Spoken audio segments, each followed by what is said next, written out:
I now give the floor to the distinguished delegate of the Russian Federation.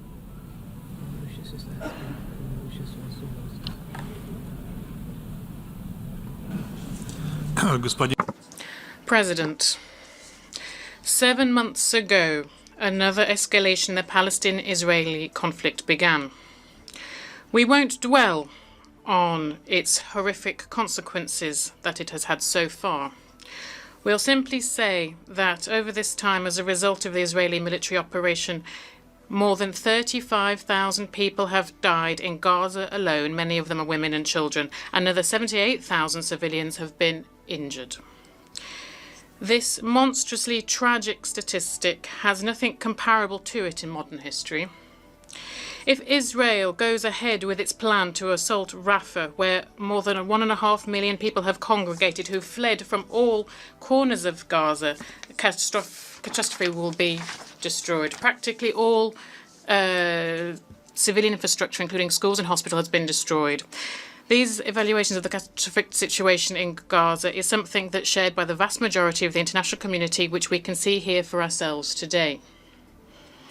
President, the tragic situation on the ground reaffirms the position of our country and the vast majority of the international community about the need for, alongside efforts for a ceasefire, to not forget about the importance of creating the conditions for direct dialogue between Palestinians and Israelis on a whole host of final status issues.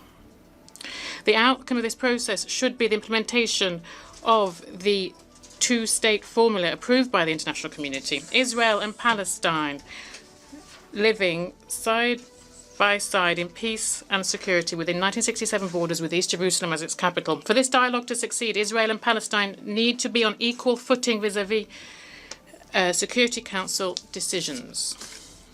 Inter alia, it is our common duty to redress the historic injustice regarding the aspirations of the Palestinian people to their own sovereign and contiguous state, something that should have been adopted at the UN in 1948. We are convinced that fully fledged membership of Palestine of the UN would help provide an equal initial negotiating position with Israel, who received this fully fledged status more than 75 years ago. Indeed, admission of the State of Palestine to the UN would be a first practical step towards a fair resolution to the Palestinian question at a UN-approved platform underpinned by generally recognized international legal foundations. This was the focus of Algeria's draft resolution submitted to the Security Council. However, on the 18th of April, the whole world bore witness to yet another fifth US veto, who blocked the Palestinian application for UN membership. This spike of violence in the Palestinian-Israeli conflict shows what tragic consequences can arise from attempts to monopolize mediation functions and efforts of one country to depict itself as the world's police. President, after the US blocking of the work of the Security Council on the Palestinian-Israeli file as a whole and on admission of Palestine as a fully fledged member of the UN specifically, a very unfortunate and unusual situation has arisen, and it requires unusual solutions to it. Therefore, before us today, there is a far from standard draft resolution. Many of its elements are being considered for the first time by the General Assembly and would normally require more detailed study in any other case. However, they pertain to providing further rights not to some hopeful, but to Palestine, who, because of the US position, has had to be satisfied by merely being a permanent observer to the United Nations. And it would remain as such after the adoption of this draft. However, they would receive other opportunities, further opportunities for more effectively participate in the work of the UN General Assembly and part of the meetings held under its aegis. We see here an opportunity to impartially address the historic injustice towards the long-suffering Palestinian people who have, over the last 7 months, lost an unprecedented number of their civilians. The consequences of the actions of Israel, covered for by the United States, will be felt for many years. And to overcome them, Palestinians need to be maximally involved in the work of UN specialized bodies. Today's draft seeks to provide as much assistance to this as possible. We'd underscore that this is not an ideal draft, inter alia.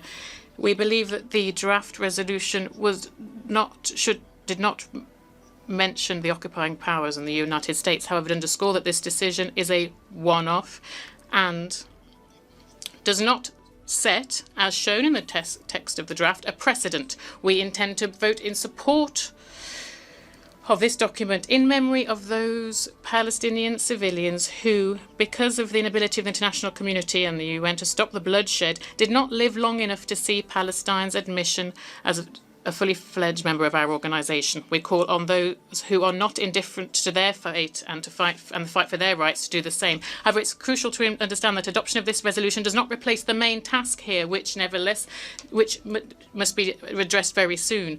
Palestine must become a fully fledged member of the UN.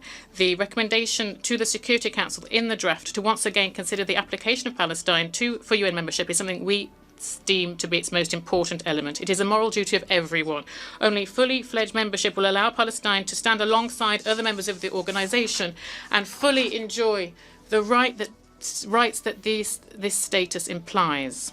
Before this, the path set forth in the UN Charter still needs to be followed. We hope that this time the US, who today has had every opportunity to see for themselves the vast support of the international community, will not block at the Security Council a positive decision to this question, and will soon, at the UN General Assembly, the GA will be able to consider, upon a positive recommendation of the Council, a draft resolution on the admission of Palestine to the UN family. The Palestinian people have long merited this. Thank you for your attention.